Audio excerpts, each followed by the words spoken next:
দর্শক, গ্যাস সংকট নিয়ে আরো খবর জানাতে গাজীপুর থেকে যুক্ত হচ্ছেন সহকর্মী রফিকুল ইসলাম খান। রফিক, জনজীবনে এর কতটা প্রভাব পড়ছে এই সংকটের?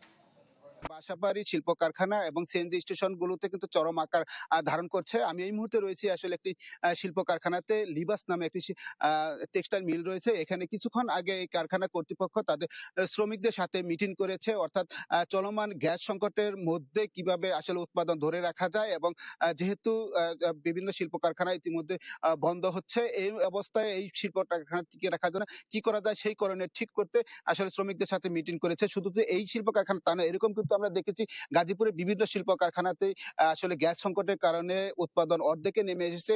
কোথাও কোনো শিল্প কারখানা আসলে 20% পর্যন্ত আসলে উৎপাদন নেমে এসেছে। এমন পরিস্থিতিতে বিভিন্ন শিল্প কারখানা আসলে গ্যাসের পরিবর্তে তারা কিন্তু ডিজেল চালিত জেনারেটরের প্রতি ঝুঁকছেন।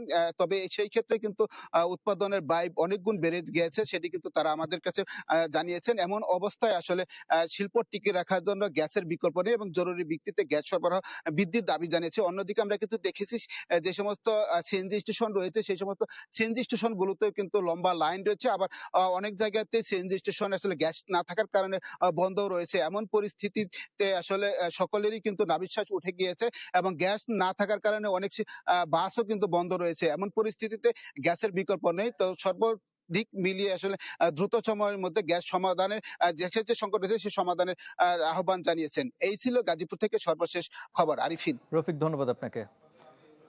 দর্শক, গ্যাস সংকটের খবর জানাতে গাজীপুর থেকে যুক্ত হয়েছিলেন সহকর্মী রফিকুল ইসলাম খান।